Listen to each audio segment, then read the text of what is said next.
శ్రీమతే రామానుజాయ నమః. భాగవత గోష్ఠికి దాసోహాలు చక్కగా వేయించేసి ఉన్నారు, చాలా సంతోషం.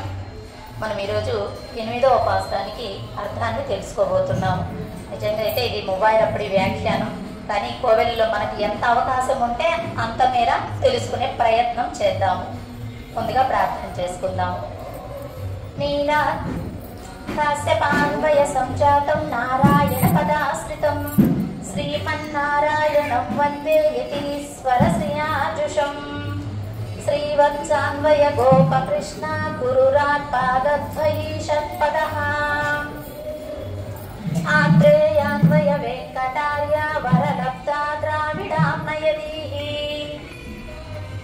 శాంతోదార జనార్దనార్య తనయం న్యాయాదివాదీ గురుః ఆత్రేయాన్వయ వెంకటార్య గురురాట్ మే శక్తి దత్తాకృతి వెంకటాచార్య దివ్య తిరువడిగలే శరణం ఆళ్వారెబ్బెరుమానార్ శ్రీయరాచార్య దివ్య తిరువడిగలే శరణం. జై శ్రీమన్నారాయణ.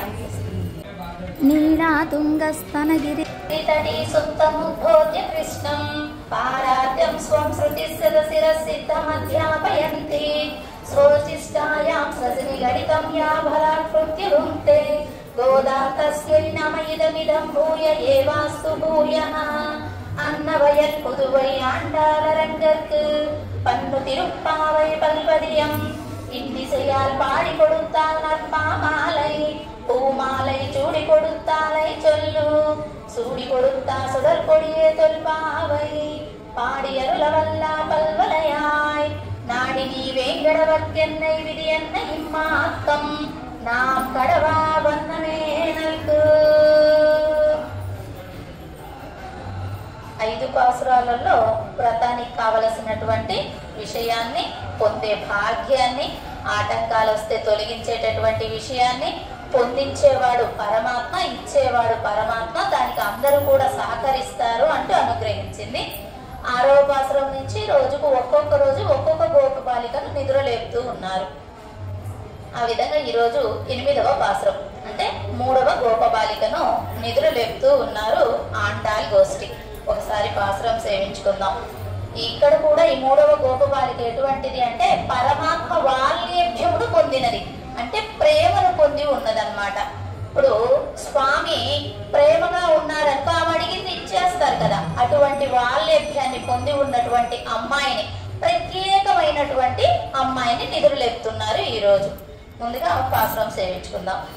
ఈజ్వానం వెళ్ళెండ్రు ఎరుమై సిరువీడు மெய்வான் பரந்தனகான் மிக்குள்ள பிள்ளைகளும் போவான் போகின்னாரை போகாமல் காத்து உன்னை கூவான் வந்து நின்றோம் கோதுகல முடையா பாவாய் எஜுந்திராய் பாடி பறை கொண்டு மாவாய் பிள்ளந்தானை மல்லரை மாட்டியா தேவாதி தேவனை சென்று நாம் சேவித்தால் ஆவாவென்றாராயும் தருடேலோ என்மாவாய்.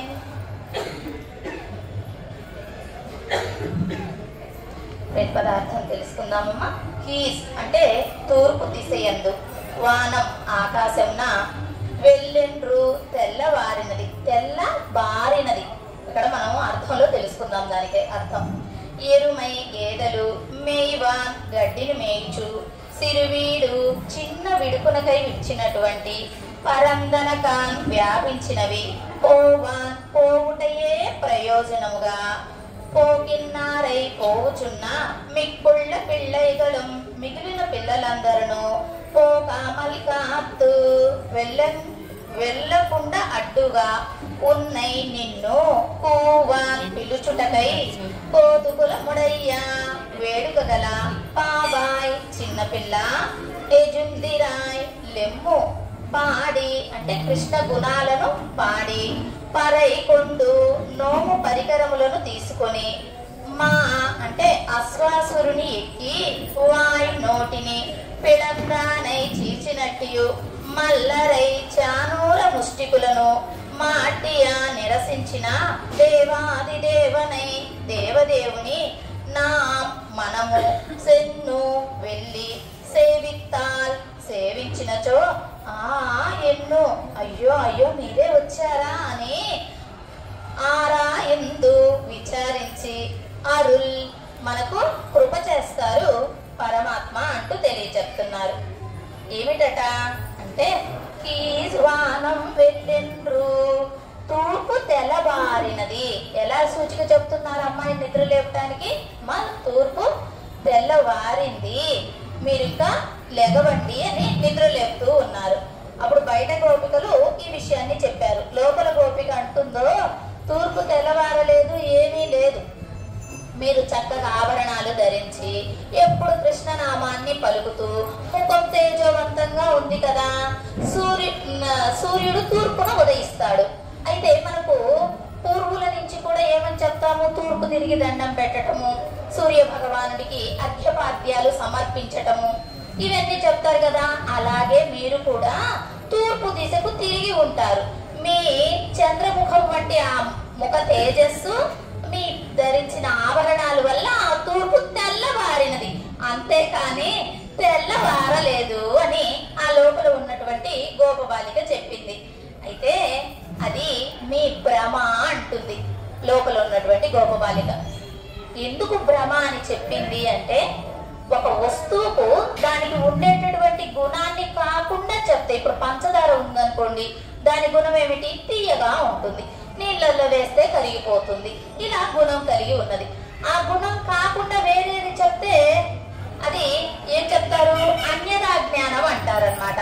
అటువంటి అన్యదా జ్ఞానం కలిగిన దాని వల్ల మీరు అలా భ్రమపడుతున్నారు అంటూ తెలియచేపింది. నెక్స్ట్, ఏరుమై సిరువీడు.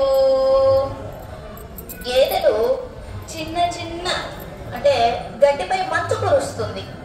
ఆ మంచు బాగా కురిచినప్పుడు ఆ గడ్డిని స్వీకరించడానికి గేదెలు విడుస్తారనమాట వీళ్ళు. అలా గేదెలు కూడా నిద్రలేచాయమ్మా ఆ నందగోపుడు ఇంట అంటే, ఆ నందగోపుడు ఇంట 3 మందలు ఉన్నాయి. 3 మందలు కాదు, అనేక మందలు, 3 రకాలు కలిగినవి ఉన్నాయి. ఏమిటట అవి? గోవుల మందలు, మేకల మందలు, అలాగే ఆవుల మంద. ఆవులు, గేదెలు, మేకలు, ఈ రకంగా 3 రకాలుగా మందలు ఉన్నాయి. వాటిని విడిచారు. అవి చక్కగా మంచు కురిచినటువంటి గడ్డిని స్వీకరించటానికి పొలానికి అంటే చేనులకు వెళ్ళాయి అని తెలియచెప్తే, లేదు లేదు, అవి గేదెలు కాదు, మీ ముఖం నుండి వచ్చేటటువంటి కాంతి ఆ చీకటులను ముద్దలు ముద్దలుగా కనపడుతుంది, అందుకని మీరు గేదెలు లాగా తలచారు, అసలు తెల్లవారలేదు, గేదెలు వగలను లేదు అంటూ రెండవ దానికి కూడా అలా తెలియచెప్పేసింది అనమాట. అంటే ఇది కూడా ఇంకొక అన్యథా జ్ఞానంగా భావించి చెప్పింది. నెక్స్ట్, మేట్టుల మేడికల్ తలైవిడు ఆయర్కల్. ఇది చదివిన వెంటనే ఏం గుర్తొచ్చేసింది? మేటిల మేడికల్ తలైవిడు ఆయర్కల్. మనం సేవిస్తాం కదా తిరుప్పళ్ళి యోధించి, తొండరడిప్పొడి ఆల్వాళ్ళు అనుగ్రహించినటువంటిది. ఆ యొక్క పాసురాన్ని ఇక్కడ ఎందుకు చెప్పారు అంటే, సుప్రభాతం పాడింది ఎవరు రంగనాథుడికి? తొండరడిప్పొడి ఆల్వాళ్ళు. మరి ఇక్కడ ఈ అమ్మాయికి సుప్రభాతం ఎందుకు పాడుతున్నారు అంటే, ఈమె భాగవతురాలు, అందులో పరమాత్మ ప్రేమను పొందినటువంటి భాగవతురాలు. ఎప్పుడు కూడా భగవంతుడిని తలవాలి అంటే అందరూ ఇష్టపడతారు. భాగవతులను సంశ్లేషం చేయాలి అంటే మనకు ఉండేటటువంటి కొన్ని అడ్డుగా పడతాయన్నమాట. అయితే ఆ భగవంతుడిని ఉన్న మీద ప్రేమ భాగవత సంబంధం వరకు రావాలి అని మన పెద్దలు తెలియచెప్తారు. ఇక్కడ సుప్రభాతం పాడారు తొండరడిప్పొడి ఆళ్వారు గారు. ఆ సుప్రభాతం పాడారు అంటే ఈమె కూడా పాడుతుంది. సుప్రభాతం ఎవరికి? ఈ నిద్రపోయేటటువంటి బాలికకు. ఆయన అక్కడ పరమాత్మకు సుప్రభాతం పాడితే ఆయనకు తిరుతనయ కదా. అదేమిటండి, పెరియాల వాళ్ళ కుమార్తె కదా, మళ్ళీ తొండరడిప్పొడి ఆళ్వార్ల కుమార్తె అని ఎలా చెప్తారు అంటే, ఆళ్వార్లందరూ కూడా ఆమెకు పినతండ్రులు, పెద్ద తండ్రులు, ఆళ్వార్లందరికీ ఏకైక సంతానం మన ఆండాల్ తల్లి. అందుకని వాళ్ళ తండ్రి గారు చేస్తే రంగనాథుడికి సుప్రభాతం, ఆమె భాగవతురాలికే సుప్రభాతం పాడుతుంది. పెరియాల్ వాళ్ళు భగవంతుడికి పాడితే ఆయన మొదటి దశలో ఉంటే ఈమె వచ్చేసి చివరి దశ పరాకాష్ఠ దశను చెంది భాగవతులకు కూడా సుప్రభాత్ అంటే కైంకర్యం చేస్తుంది. ఎప్పుడు కూడా భగవంతుడిపై ఉండేటటువంటి ప్రేమ భాగవత పర్యంతము రావాలి అని కదా ఆమెకు ఆ చివరి దశ పరాకాష్ఠ దశకు చెంది ఉన్నది ఈ ఆండాలి గోష్ఠి అంతా కూడాను.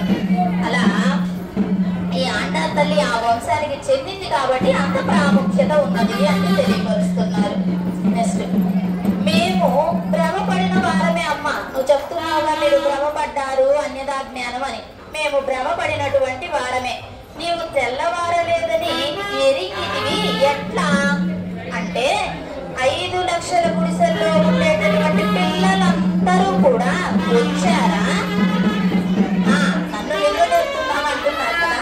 వచ్చారా అంటే మిక్కుళ్ళ పిల్లైగలు నీవు తప్ప మిగిలిన వారందరూ కూడా విరహ వ్యధను సహించలేక వచ్చారు. అందరూ కూడా వస్తే మేమేం చేశామో తెలుసా? మీరు పోతూ ఉండండి, మేము వస్తాము అని చెప్పాము. ఇంకొక విధంగా ఏం చెప్తుందంటే మీరు ఉండండి ఉండండి వస్తున్నాము ఈ అమ్మాయిని లేపుకొని అని ఆ విధంగా తెలియచెప్తున్నారనమాట. పోవటమే ప్రయోజనం. అక్కడ ఏదో వస్తుంది ఏదో ఇస్తారు అనేది కాదు, మనం వెళ్ళటమే ప్రయోజనంగా. ఇప్పుడు గుడికి వచ్చాము, పరమాత్మ దర్శనం పొందుతున్నాము, అందరు భాగవతులను దర్శించుకుంటున్నాము, ఆయన యొక్క సంకీర్తనలు చెవున పడుతూ ఉన్నాయి, ఉత్సవాలు కళ్ళతోటి చూస్తున్నాము. అయితే ఇవన్నీ ఏమీ అనుకోకుండా పోవటమే ప్రయోజనంగా పోదాము అంతే. కోవెల సందర్శనం ప్రతి ఒక్క జీవుడికి అవసరమై ఉన్నది. అలా పోవటమే ప్రయోజనంగా వెళదాము అంటున్నారన్నమాట. అయితే ఇక్కడ మూడింటిని తెలియచెప్పారు. అక్షరాది మార్గం ఒకటి, ఇంకొకటి వచ్చేసి అక్రూర యాత్ర, ఇంకొకటి వచ్చేసి తిరుమల యాత్ర. అక్షరాది మార్గంలో పోయేటప్పుడు జీవుడు అందరు లోకాలలో వాళ్ళందరూ కూడా వచ్చి ఆయనకు హారతులు పట్టి, అయ్యో ఆ కర్మభూమిలో ఇంత కర్మను వగదెంచుకొని పరమాత్మ దగ్గరికి ముక్తుడువై వస్తున్నావే అని వాళ్ళందరూ ఆనందముతోటి ఆయనకు హారతులు పడతారన్నమాట. అందుకని ఆ మార్గము చెప్పారు. అది బ్రహ్మాండంగా ఉంటుంది. అందులో పోయేటటువంటి జీవుడు అక్కడ ఎలా ఉంటుందో ఏమో, పరమాత్మ ఏం చేసి ఉంటారు, పడిపడి ఉంటారు, అమ్మలతోటి కూడి ఉంటాడు, ఆ భవనం ఎట్లా ఉంటుందోనే కుతూహలంగా ఏం చేస్తూ ఉంటాడు. అందుకని ఆ మార్గాన్ని తెలియచెప్పారు. రెండవ మార్గం ఏమిటి? అక్రూర యాత్ర. అక్రూరుడు గారు కంసుడి దగ్గర ఉన్నారు. కంసుడి దగ్గర ఉన్నప్పుడు ఆ కంసుడు పెట్టిందే తిన్నాడు. ఎప్పుడు కూడా ఆయన మంచివాడు, ఉన్నది మాత్రం కంసుడి దగ్గరే, లక్షణాలు మాత్రం మంచి లక్షణాలు అన్నమాట. ఈ కృష్ణయ్యను ధనుర్యాగ నిమిత్తంగా వెళ్ళి తీసుకొనిరా అని కంసుడు అప్పచెప్పినప్పుడు భలే ఆనందపడ్డాడట. ఈ వేళ కదా నాకు సుప్రభాత సేవ తగ్గింది, ఆయన పిలుచుకుంటామనడం అన్నమాట. అప్పటి వరకు ఏదో ఆ కంసుడి దగ్గర రాక్షసుడి దగ్గర తింటున్నాడు ఉంటున్నాడు. ఎంత ఆనందాన్ని పొందారో అటువంటి ఆనందము. ఇంకొకటి తిరుమల యాత్ర. తిరుమలకు వెళ్తూ ఉంటారు, ఎంత ఆనందం. ఇప్పుడు అంటే బస్సులు వచ్చాయి, పైకొండ మీద దించుతున్నాయి. అప్పుడు నడిచి వెళ్ళేవాళ్ళు కదా, గోవింద గోవింద నామాన్ని తలుచుకుంటూ పిల్లలతోటి పెద్దలతోటి ఇంట్లో అన్ని సర్దుకొని మళ్ళీ వచ్చేటప్పుడు పోయేటప్పుడు ఆయన కొబ్బరికాయలు పొంగళ్ళు ఇంత హంగామా చేసి ఆనందంగా తిరుమల యాత్ర చేస్తూ ఉంటామన్నమాట. అటువంటి తిరుమల యాత్రలాగా తిరుమల యాత్ర పోతే ఎంత ఆనందమో. ఈ అక్రూరుడు కృష్ణ పరమాత్మను తీసుకొని రావడానికి పడినటువంటి ఆనందము, అక్షరాది మార్గమున జీవుడు పొందినటువంటి ఆనందము, ఆ ఆనందము అంతా కూడా ఇక్కడ ఈ అమ్మాయిని నిదురులేపి కలుపుకొని పరమాత్మను సేవిద్దాం అనుకుంటున్నారే, అంత ఆనందాన్ని తెలియచెప్తున్నారన్నమాట. అంటే కోవెలకు వెళ్తే ఎన్ని ప్రయోజనాలు, ఎంత ఆనందం. అలాగే వాళ్ళు కూడా మూడింటిని మనకి ఇక్కడ తెలియచెప్పారు పెరియవాచ్యాన్ పిళ్ళై వారు ఈ మూవాయిరప్పటి వ్యాఖ్యానంలో. పోగామల్కాత్తు పెద్దలు ఆచరించుట. ఇది ఎవరు ఆచరించారు అంటే మనకంటే ముందు వారు పెద్దలు పూర్వాచార్యులు ఆచరించారు. ఏం ఆచరించారు అంటే వాళ్ళు ఆచరించినయే మనం ఆచరిద్దాం, వాళ్ళు ఆచరించనివి మనం ఆచరించనక్కరలేదు. ఏం చెప్పింది మనకు రెండో పాశ్రంలోనే అమ్మ? చెయ్యాదన చెయ్యో, చేసినవే చేస్తాము, చెయ్యనివి మేము చెయ్యము అని చెప్పేసింది కదా. కదా, దానిని ఇక్కడ మనకు తెలియచెప్తున్నారన్నమాట. మొదటిలోనే మన ఏర్పాట్లను తెలిపి వెళ్లకుండా అడ్డి, ఎలాగో వాళ్ళందరూ వెళ్తుంటే ఉండండమ్మా ఈ అమ్మాయి నిద్ర లెగుస్తుంది వస్తుందని వాళ్ళని అలా అడ్డు పెట్టి, లేకపోతే వాళ్ళు పోవటమే ప్రయోజనంగా పోతూ ఉన్నారు. వాళ్ళను అడ్డు పెట్టి ఉండండి ఈ అమ్మాయి నిద్ర లేపుతాము అని మేము నీ వాకిట వచ్చి నిలిచి నిన్ను నిద్ర లేపుతున్నాము కనుక ఎందుకు నన్ను నిద్ర లేపటం అనేది కదా ఇక్కడ ప్రశ్న. ఎందుకు నిద్ర లేపుతున్నారు అంటే ఉత్తమోత్తమైనటువంటి భాగవతులను ముందు పెట్టుకొని మనము చేయవలసి ఉంటుంది సేవ. అందుకని ఆమె పరమాత్మ ప్రేమను పొందినామ కాబట్టి ఆమెను ముందు పెట్టుకొని ఆ వెనక ఈ గోష్ఠి అంతా నడవాలి అనేది ఒక శాస్త్ర విధికై ఉన్నది కాబట్టి దానిని తెలియచెప్తూ ఉన్నారన్నమాట. ఉత్తరం తీర్థమాసాధ్య, ఆ ఉత్తర గట్టుకు శ్రీరామచంద్రుడు వేంచేసి ఉన్నప్పుడు విభీషణాలు వాళ్ళు శరణాగతి చేయడానికి వచ్చారు. శరణాగతి చేయడానికి వచ్చి పరమాత్మ అనుమతిస్తాడో లేదో, అనుమతిస్తే లోపలికి రావచ్చని పాపం ఆకాశంలో ఇలాగే పెట్టుకొని నిలబడి ఉన్నాడట. అలాగా ఇంకోటి విషయాన్ని కూడా చెప్తున్నారు. శరణ్య దేశ ప్రాప్తి, నీ ప్రదేశానికి వచ్చిందే చాలు మాకు.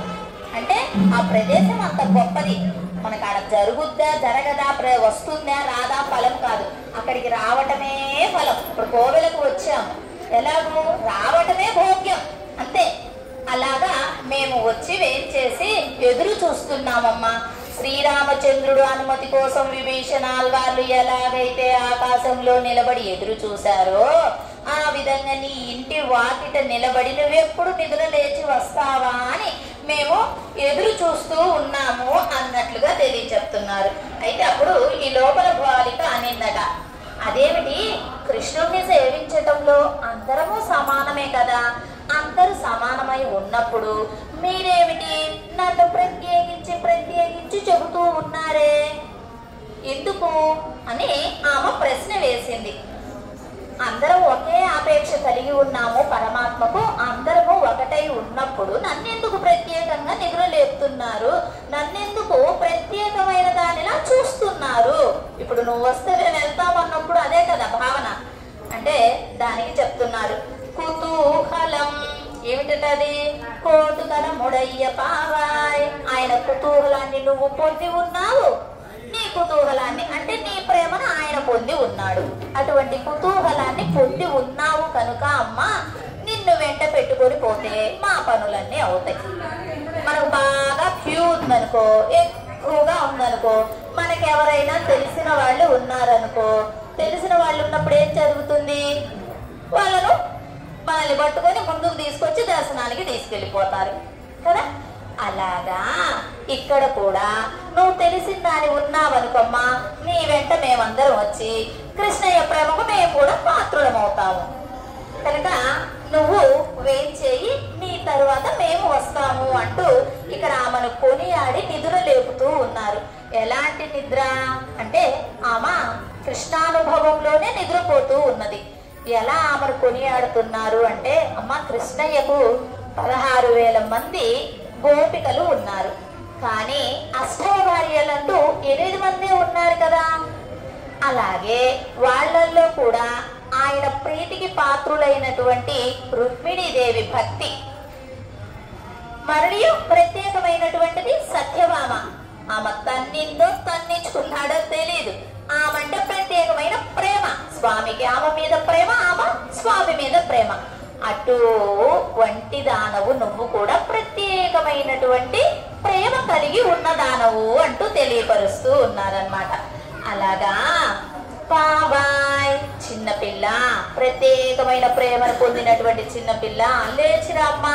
ఇప్పుడు మనం పిల్లలు లేకపోతే ఎలా పిలుస్తాం? ఫస్ట్ బాగానే పిలుస్తాం, లేయి చిన్న కన్నానే, తర్వాత హార్డ్ అయిపోతుంది కదా. అలాగే చిన్నపిల్ల కాబట్టి మెల్లిగా పిలుస్తూ ఉన్నారన్నమాట. అలా నీవే కదా వైలక్షణములు కలిగి ఉన్నటువంటి దానవు అని ఇంకొక దృష్టాంతం కూడా ఇక్కడ చెప్తున్నారు. ఏమిటట? నారీణాముత్తమా వధుః, ఆడవారిలో శ్రేష్టమైన తెలియచెప్పినటువంటి వారు అంటే ఎవరిని తెలియచెప్తారు? ఆ సీతా పిరాటిని తెలియచెప్తారు.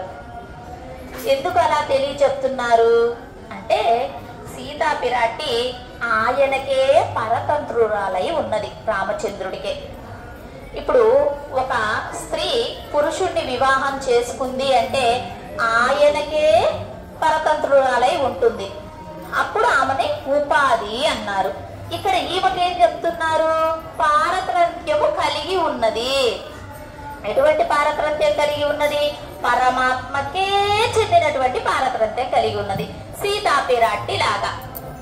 ఆ సీతా పిరాటి అడవులకు వెళ్ళినప్పుడు లక్ష్మణ స్వామి తీసుకుని వెళ్ళినప్పుడు ఆమంటుందట, స్వామి లక్ష్మణ, నేను ఈ యొక్క జాహ్నవి నదిలోనే నేను దూకి చనిపోతాను, కానీ మీ అన్న ఏం చెప్పాడు? గర్భంలో ఉండేటటువంటి శిశువులను జాగ్రత్తగా సంరక్షణ చెయ్యి అని చెప్పాడు.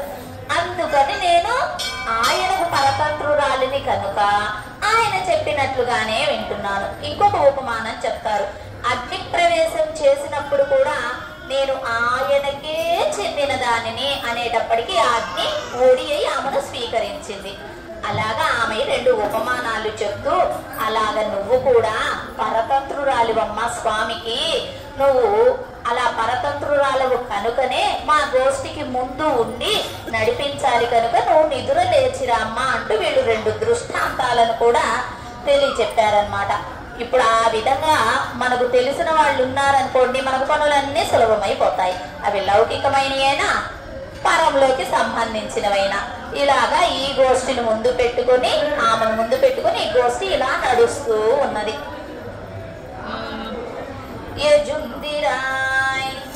అంటే లెమ్ము, లేచి రమ్ము అని అన్నమాట. ఇప్పుడు అమ్మ విరహ వేదనతోటి స్త్రీల యొక్క శ్రమను ఎరుంగనటువంటి స్వామి అనింది కృష్ణ పరమాత్మను. ఎందుకంటే పాపం ఆయన స్వీకరించలేదు, ఈమెమో తట్టుకోలేకపోతుంది, పరమాత్మను చెందాలి, పొందాలి, ఆయన కళ్యాణం చేసుకోవాలి అని. ఆయనేమో రాలేదు. ఆమె విరహ వేదనతోటి అయ్యో ఆడపిల్లలే బాధపడుతున్నారే అని స్వామికి లేదే. అందుకని ఆడవాళ్ల శ్రమను తెలియనటువంటి వాడు కృష్ణుడు అన్నారు, ఆడవాళ్ల శ్రమ తెలిసిన వాడు రాముడు అన్నారు. మరి నువ్వు కూడా ఆ జాతికి చెందినవా ఏమిటి? ఆ కృష్ణ జాతికి లెగిచి రావేమిటి? ఆయన తోటి ఉండటం వల్ల అవి కూడా వంట చేశాయా అన్నట్లుగా నువ్వు ఇప్పుడు లెగిచి వచ్చి మమ్మల్ని వ్రతాన్ని ఆచరింప చేయాలి కదా, నువ్వు లెగిచి రావమ్మా అంటూ నువ్వు లెగిచి వచ్చేది కూడా ఆ సౌందర్యాన్ని కూడా మేము చూడాలి, కనులారా గాంచాలి. కృష్ణ పరమాత్మ సౌందర్యాన్ని చూడాలని ఆండాలి గోష్ఠి అందరూ కలిసి కోరారు కదా. ఇప్పుడు ముందు భాగవత సౌందర్యాన్ని చూడాలి, తరువాత భగవంతుడి సౌందర్యాన్ని చూడాలి అని ఇక్కడ వాళ్ళు కోరుకోవటం జరిగిందనమాట. అలా మాకు ఆ సౌందర్యాన్ని కూడా చూసేటటువంటి భాగ్యాన్ని ప్రసాదింపుము. వేచి ఉండి చేయవలసినది ఏమనగా రండి రండి లేచి రండి అంటున్నారే, మనం ఏం చెయ్యాలి ఏమిటి? నేను బయటికి వచ్చి ఏం చెయ్యాలి అంటే దానికి చెప్తున్నారు, పాడి పరైకొండు, పాటలు పాడాలి. భగవంతుడి యొక్క కళ్యాణ గుణాలను, ఆయన చేసినటువంటి పనులను మనం నోరారా పాడాలి అంటున్నారు. ఎలా పాడాలట? మనకు కావలసినటువంటి పరికరములు ఇచ్చేటట్టుగా, ఇంతకు ముందుకు లభించినటువంటి ఐశ్వర్యం కంటే ఇప్పుడు లభించినటువంటి ఐశ్వర్యం గొప్పదై ఉన్నది. ఏమి ఐశ్వర్యం? ఇంతకు ముందు ఐశ్వర్యం అంటే ఆ గోప వృద్ధులందరూ రేపల్లెలో వేంచేసి ఉన్నారు. అప్పుడు వాళ్ళు కృష్ణుడితోటి ఆడినా పాడినా ఆయనతోటి సంశ్లేషం ఉన్న వద్దు వద్దు వద్దు వద్దు అని చెప్పారు. కానీ అనావృష్టి వచ్చి వాళ్ళే వ్రతాన్ని ఆచరించమని చెప్పిన తరువాత ఇప్పుడు ఐశ్వర్యం ఎలా ఉంటుంది? మనం పాడవచ్చు, ఆడవచ్చు, మాట్లాడవచ్చు, కృష్ణుడితోటి కలిసి ఉండవచ్చు, ఎందుకంటే పెద్దలు అనుమతి ఇచ్చారు కాబట్టి. అందుకని ఇప్పుడు ఐశ్వర్యం గొప్పది కనుక త్వరగా త్వరగా లేచిరా, చక్కగా ఆయన్ను పాడదాము, ఆయన నామాన్ని పాడదాము, ఆయన్ను సేవిద్దాము అన్నట్టు ఇలా పొంగి పొర్లిపోయేటటువంటి ఈ అనుభవానికి అడ్డుకట్ట వేయవద్దు. మనం అడ్డుకట్ట వేసుకోనక్కర్లేదు, చక్కగా కృష్ణానుభవాన్ని పొందవచ్చు. అలా వచ్చి పాడగలము. ఎలాగూ అంటే అడ్డుకట్ట లేనటువంటిది. జై శ్రీమన్నారాయణ. కొంచెం సౌండ్స్ చేయొద్దు. అధికారములు తీసుకునుట అనగా లోకులకేమో నోము, వీళ్ళకేమో కృష్ణ సంశేషం. బయటికి మాత్రం ఏమిటిది? ఒక తిరుప్పావై అనేటటువంటి ఒక నోము, ఒక వ్రతం. మరి వీళ్లకు కృష్ణుడిని చేరటం, ఆయనతోటి సంశ్లేషించటం, ఆయనకు సేవ చేయటం, ఆయన ప్రేమను పొందటం, ఇవి వాళ్లకు లోపల ఉండేటటువంటి అర్థాలన్నమాట. అయితే మనకు కూడా ఇది ఇస్తున్నారు. ఎలా ఇస్తున్నారు అంటే మనలో ఉండేటటువంటి అషడ్వర్గాలన్నిటినీ అణచిపెట్టి పరమాత్మ చక్కగా మనం ఈవేళ వింటున్నాము, పాడుతున్నాము, కోవెలకు వచ్చాము అంటే అది పరమాత్మ దయే కదా. మనం రాగలుగుతామా? మనం చేయగలుగుతామా? మనపై కూడా ప్రేమ ఉండి పరమాత్మ ఇలా మనల్ని స్వీకరిస్తూ ఉన్నాడు.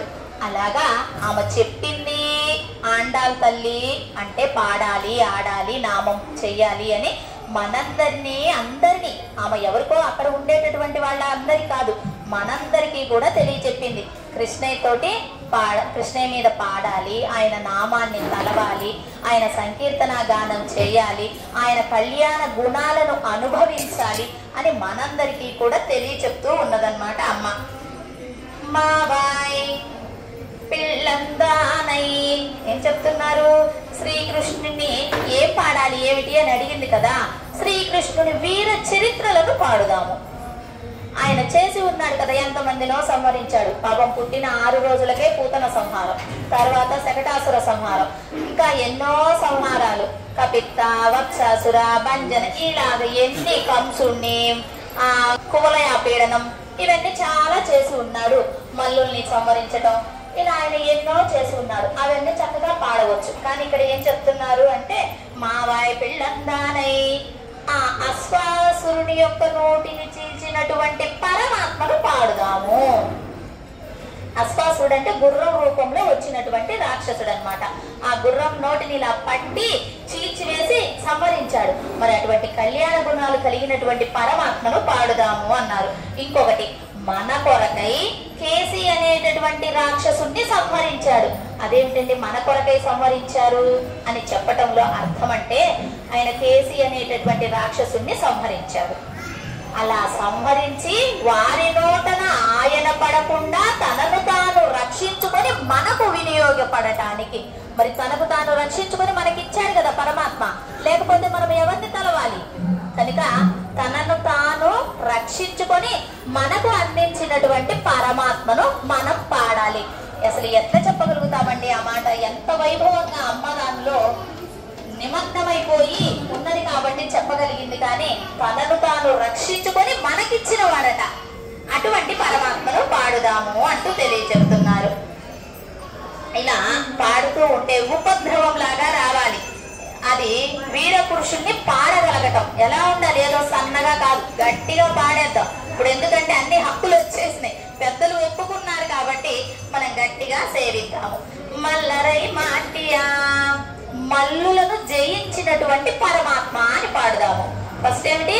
అశ్వాసుని యొక్క నోటిని చీల్చినటువంటి వాడు, కేసి అనేటటువంటి రాక్షసుని సంహరించిన వాడు.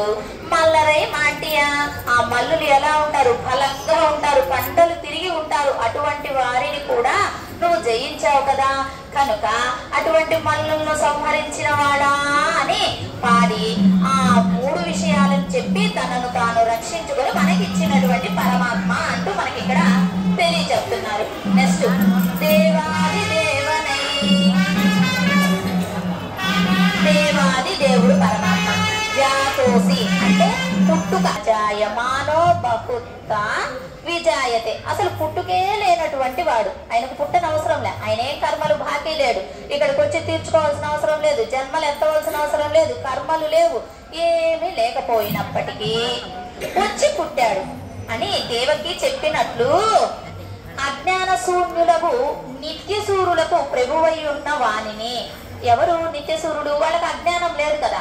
ఆ అజ్ఞానం లేనటువంటి వారికి ఈయన ప్రభువై ఉన్నాడు. అటువంటి వాణిని ఆల్వార్లు సాయించిన విధంగా ఎలాగో వాళ్ళు చక్కగా పరమాత్మను సేవించారు. ఆ విధంగా మనం కూడా సేవిద్దాము. దేవాది దేవనై అంటూ తెలియచెప్తున్నారు. ఆయన ఎవరు? నిత్యసూరులకు ప్రభువు. అసలుకు జన్మ ఎత్తవలసినటువంటి అవసరం లేకపోయినప్పటికీ జన్మ ఎత్తాడు అని దేవకి ఆయన్ను సేవించింది. అలా మనం కూడా సేవిద్దాము. ఏం చెప్తున్నారు? అప్పుడు ఆయన అక్కడ రేపల్లెలో ఉన్నారు. తర్వాత రేపల్లె నుంచి మధురకు వేంచేశారు.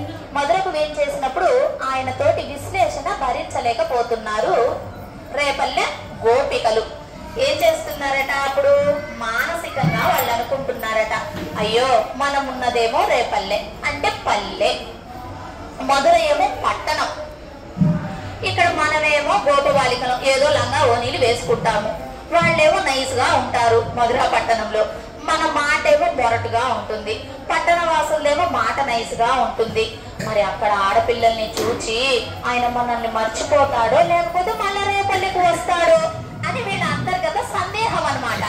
అలా పెరుమాళ్లను తరచు మళ్ళీ రాకపోతే, ఒకవేళ అక్కడే ఉండిపోతే వాళ్ళ మాట తీరు, నాగరికత, గుణం కాదు, గుణం పట్టణం వాళ్ళకు ఉండదండి, మాట తీరు నైస్ గా ఉంటుంది. అలాగే వాళ్ళు నైస్ గా తయారవుతారు, నైస్ గా చెప్పగలుగుతారు. అలా అవన్నీ చూసిన తర్వాత మనకేమో కుడి ఎడమ తెలియనటువంటి గోపవాసులము, అజ్ఞానులము, మనకు నైస్ గా మాట్లాడటం రాదు, ఆ వస్త్రధారణ రాదు. అటువంటి మనలను చూచి ఆయన వాళ్ళని చూసిన తర్వాత మనల్ని చూస్తాడు, వాళ్ళని చూసిన తర్వాత మన దగ్గరికి రాడు, అదేమో పట్టణం ఇదేమో పల్లె అని తలచారట. తలుస్తే అప్పుడు ఆయన రాకపోతే రాకపోయాడు, మనమే వెళ్దాం. ఇప్పుడు కృష్ణయ్య రాలేదానికి ఏం చేయాలి? రాలేదని వదిలేస్తే లాగు, మనమే వెళ్దాం. ఎక్కడికి వెళ్ళాలి? కృష్ణయ్య దగ్గర ఎక్కడైతే వేంచేసి ఉన్నారో అక్కడికి మనమే వెళ్దాము. ఆయన అప్పుడు మనల్ని చూసి, అయ్యో ఎంత చిక్కిపోయారు, శరీరం ఎంత చిక్కిపోయినది, నేను రాలేదని మీరు దిగులు పడి నా దగ్గరికి వచ్చారా? అయ్యయ్యో చిక్కిపోయారే, నేనే కదా మీ దగ్గరికి రావలసినది, నేను రాకపోగా మీరు వచ్చారే అని ఆయన తలచి ఆయన సిగ్గుపడతాడట. చెప్పడం ఎంత భోగ్యంగా ఉంటుందో అలా ఆయన సిగ్గుపడతాడు. అప్పుడు వీళ్ళే వచ్చారని మనకు కావలసినవి ప్రసాదిస్తాడు. ఇలా ఇంతకు ముందు ఎక్కడైనా జరిగిందా?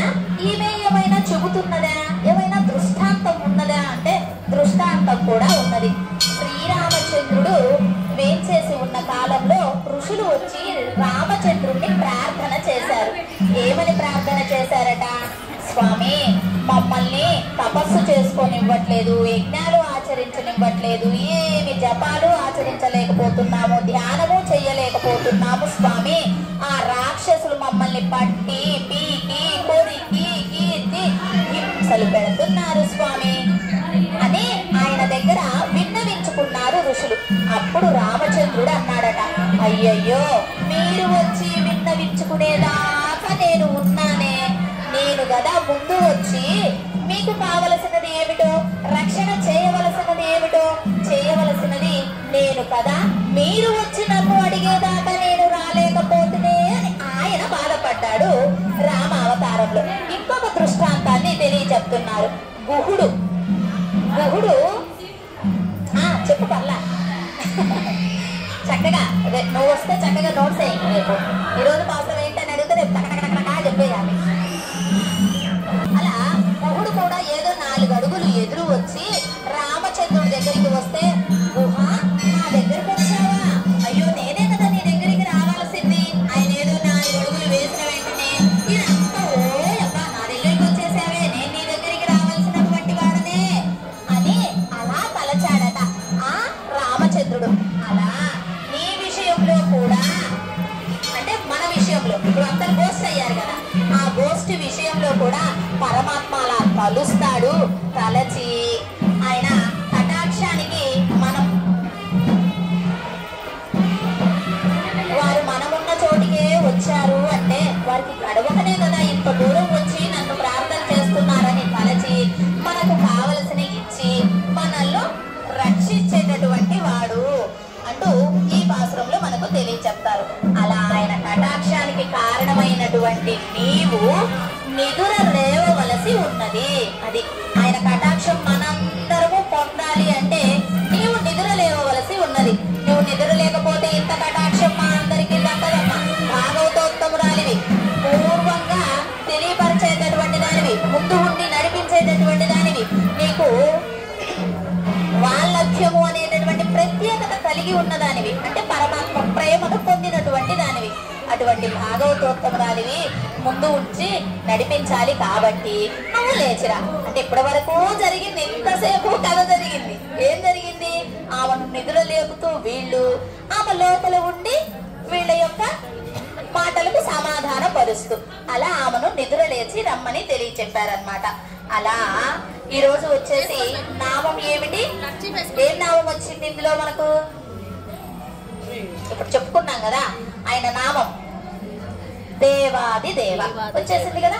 దేవాది దేవనై సెండునాం సేవిత్తాల్ ఆవావెంద్రారాయందరు లేడు రెంబావాయ్ అంటూ మనకు చివరి పాదం కంటే ముందు పాదంలో ఆ దేవాది దేవనై అనేటటువంటి భోగ్యమైన నామం వచ్చింది. అయితే ఇక్కడ ఇంకొక నామాన్ని కూడా చెప్పుకోవాలి. ఏమిటండి అది అంటే యథోక్తకారి. అది ఎందుకు వచ్చిందండి ఇక్కడ? యథోక్తకారి అంటే చెప్పినట్లుగా వినేవాడు. ఆమె ప్రేమ కొద్ది చెప్తుంటే పరమాత్మ వింటున్నాడు. ఈ యథోక్తకారి సన్నిధి మీకు తెలుసు కదా, కంచిలో ఆయన కనికందన్ అనేటటువంటి వాడి మన్ని ఎన్నో రాజుపై పాడమన్నాడు పాటల్లో. నేను రాజులపై ఎవరి మీద పాడను, నేను పరమాత్మ మీదే పాడతాను అన్నాడు. అటువంటి పాడనటువంటి వాడు నా రాజ్యంలో ఉండనక్కరలేదు, వెళ్ళిపో అన్నాడు. మరి కనికన్నన్ ఒక్కడే వెళ్ళాడా? ఆయన వెంట ఆళ్వార్లు వెళ్ళారు. ఎందుకంటే ఈయన భాగవతోత్తముడు, ఆయన భక్తుడు. భక్తుడు వెంట భాగవతోత్తముడు, భాగవతోత్తముడు వెంట ఎవరు వెళ్ళారు? పెరుమాళ్ళు వెళ్ళారు. ఆయన చక్కగా పవలించి ఉంటే ఆ ఆదిశేషుని చాపగా చుట్టుకొని సంకలు పెట్టుకొని ఆయన కూడా వెళ్ళాడనమాట. అలా వెళ్ళినట్లుగా నీకు పరమాత్మ చెప్పినట్టుగా వింటాడు కదా. ఇక్కడ చూడండి, ఈమె భాగవతోత్తమురాలు. ఆ కనికన్నన్ మనలాంటి పాడేవాళ్ళు అనుకుందాం. పరమాత్మ కృష్ణయ్య ఆమెకు చెప్పినట్టుగా వింటున్నాడు కదా. అందుకని యథోక్తకారి నామాన్ని కూడా తలవచ్చు. అయితే ఈ రోజు వచ్చినటువంటి దివ్య దేశం ఏమిటి? మధుర. మధురకు వెళ్ళారు కదా రేపల్లె నుంచి పరమాత్మ. మధుర. ఇంకొక దివ్య దేశం ఏం చెప్పుకోవచ్చు అంటే యథోక్తకారిగా వేచేసి ఉన్నటువంటి సన్నిధి తిరువెక్క. తిరువెక్క ఇవి కంచి చుట్టూ ఉండేటటువంటి దివ్య దేశాలలో ఇది ఒక దివ్య దేశం. మనం అందరం సేవించుకున్నాం. తిరువెక్క దివ్య దేశం కూడా యథోక్తకారి సన్నిధి అంటూ మనం చక్కగా సేవించుకున్నాము. మరి రేపటి మన కాలక్షేపం వరకు ఏం సేవించాలి? దేవాది దేవ యథోక్తకారి దివ్య దేశం మధుర తిరువెక్క. ఈ నామాల్ని సేవించుకుందాం. ఎందుకంటే ఆండాల్ తల్లి పాశ్రంలో చెప్పింది కదా, నామాల్ని పాడండి, పాటలు పాడండి, కీర్తించండి. ఇప్పుడు ఎవరు అడ్డులేరు మనకు పెద్దలందరూ. అంటే ఇక్కడ పెద్దలు పర్మిషన్ ఇచ్చారు అంటే అర్థం ఏమిటో తెలుసా? మనం చేసుకున్నటువంటి పాపాలన్నీ తొలగిపోయాయి. ఏవైనా మనకు పరమాత్మను సేవించాలి అంటే అడ్డంకులు వస్తున్నాయి అంటే మనం చేసుకున్నటువంటి పాపాలే. వాళ్ళెవరో వచ్చారు, వీళ్ళేదో చేశారనేవి కాదు. అంటే ఈ రోజు మనం పాడటానికి, ఆడటానికి, సంశ్లేషించటానికి అన్నిటకు కూడా మనకు అంగీకారంగా ఉన్నది.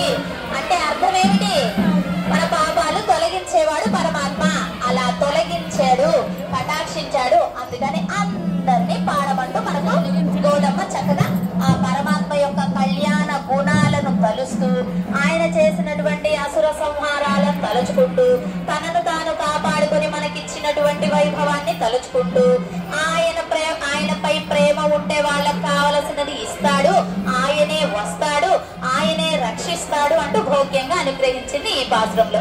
రేపటి పాశ్రంలో అమ్మ ఎటువంటి గోపబాలికను నిద్ర లేపుతుందో 5 లక్షల మందిని వెంట పెట్టుకుని వెళ్తూ ఉన్నారు. మన దగ్గర ఒక 100 మందిని తీసుకురావాలంటే అయ్యో ఒకళ్ళు ఒక మాట ఒకళ్ళు ఒక మాట అనుకుంటాము.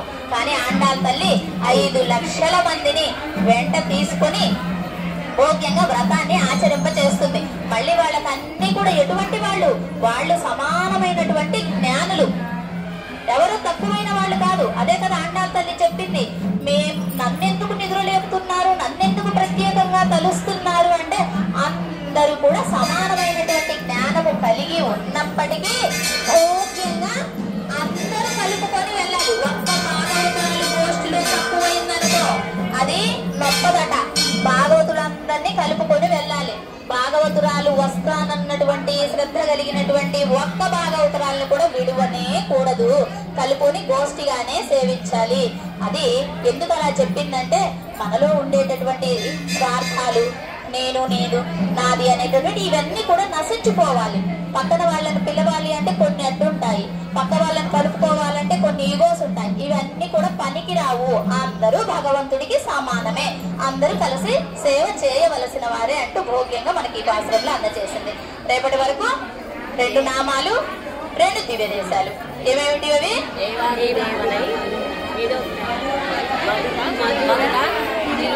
Very good. తిరువెంక ఈ దివ్య దేశాలను సేవించుకుంటూ ఉన్నాము. ఇప్పుడు చక్కగా ఆండాలమ్మ ఉత్సవం వస్తుంది కదా కోవెలలో, చక్కగా ఆ ఉత్సవాన్ని కూడా కనులారా గావించుకొని అమ్మవారి ఇచ్చినటువంటి వీటన్నిటిని అనుష్ఠానం చేద్దాం. విని వదిలేద్దామా? Very good. వదిలేసేది లేనే లేదు, పట్టేసుకుందాం. ఇచ్చింది ఎందుకు? ఇన్ని రోజులకు మన జ్ఞానం వస్తే ఇప్పుడు కూడా పట్టేయకపోతే అట్లా పట్టేసుకుందాం, చక్కగా అనుష్ఠానం చేద్దాము. ఇప్పుడు ఉత్సవాన్ని సేవించుకుందాం. సర్వాపరాధం క్షమా ప్రార్థయామి. సర్వం శ్రీకృష్ణ పాదారవిందార్పణమస్తు. అడియన్ లక్ష్మీ రామాంజ దాసి. భాగవత గోష్ఠికి దాసోహాలు. జై శ్రీమన్నారాయణ. జై శ్రీమన్నారాయణ. శ్రీమతే రామానుజాయ నమః. ధనుర్మాసమమ్మ తల్లి ధనుర్మాసమమ్మ, పసుపు కుంకుమతో భక్తులు వేచినారమ్మ. ధనుర్మాసమమ్మ తల్లి ధనుర్మాసమమ్మ, పండ్లు పువ్వులతో భక్తులు వేచినారమ్మ. నీవే దిక్కని మహిమలు పెక్కని నీకే మ్రొక్కెద కొలదురు చక్కగా. శ్రీ మహాలక్ష్మీ నమోస్తుతే, శ్రీ ఆండాలు నమోస్తుతే, శ్రీ రుక్మిణీ నమోస్తుతే, శ్రీ గోదా నమోస్తుతే. ధనుర్మాసమమ్మ తల్లి ధనుర్మాసమమ్మ, పంచామృతములతో తిరుమంజనం చేసెదము. పట్టు వస్త్రములే భక్తితో కట్టెదము. ఈ తిరుచూర్ణం వేణుదుటన తిత్తి, పరిమళ పుష్పాలు కొప్పున చుట్టి, ముచ్చట తీరా చూసేమమ్మా. శ్రీ మహాలక్ష్మీ నమోస్తుతే, శ్రీ ఆండాలు నమోస్తుతే, శ్రీ రుక్మిణీ నమోస్తుతే, శ్రీ గోదా నమోస్తుతే. ధనుర్మాసమమ్మ తల్లి ధనుర్మాసమమ్మ, పండ్లు పువ్వులతో భక్తులు వేచినారమ్మ. చల్లటి గంధముతో సింగారించెదము, మల్లెలు జాజులతో జడనే అల్లెదము. దగదగ మెరిసే నగలను పెట్టి, నీ సంపదలను నీకే చుట్టి, అద్దములో చూసి మురిసేమమ్మా. శ్రీ మహాలక్ష్మీ నమోస్తుతే, శ్రీ ఆండాలు నమోస్తుతే, శ్రీ రుక్మిణీ నమోస్తుతే, శ్రీ గోదా నమోస్తుతే. ధనుర్మాసమమ్మ తల్లి ధనుర్మాసమమ్మ, పండ్లు పువ్వులతో భక్తులు వేచినారమ్మ. దయగల చూపులతో దీవెనలీయమ్మ, సిరి సంపదలతో తులతూగే మోయమ్మ. నీవిచ్చిన తిరుపావై పాడి, రంగకు నిమాల మార్పిడి చేసి, ఈ జన్మ ధన్యత చెందేమమ్మా. శ్రీ మహాలక్ష్మీ నమోస్తుతే, శ్రీ ఆండాలు నమోస్తుతే, శ్రీ రుక్మిణీ నమోస్తుతే, శ్రీ గోదా నమోస్తుతే. ధనుర్మాసమమ్మ తల్లి ధనుర్మాసమమ్మ, పసుపు కుంకుమతో భక్తులు వేచినారమ్మ. ధనుర్మాసమమ్మ తల్లి ధనుర్మాసమమ్మ, పండ్లు పువ్వులతో భక్తులు వేచినారమ్మా. నీవే దిక్కని మహిమలు పెక్కని నీకే మ్రొక్కెద కొలతురు చక్కగా. శ్రీ మహాలక్ష్మి నమోస్తుతే, శ్రీ ఆండాలు నమోస్తుతే, శ్రీ రుక్మిణి నమోస్తుతే, శ్రీ గోదా నమోస్తుతే. ధనుర్మాసమమ్మ తల్లి ధనుర్మాసమమ్మ, ధనుర్మాసమమ్మ తల్లి ధనుర్మాసమమ్మ. జై శ్రీమన్నారాయణ. గోదా జయమంగళం, గోవిందా ప్రియమంగళం. గోదా జయమంగళం, ముక్తి మార్గ ప్రబోధా జయమంగళం శుభమంగళం.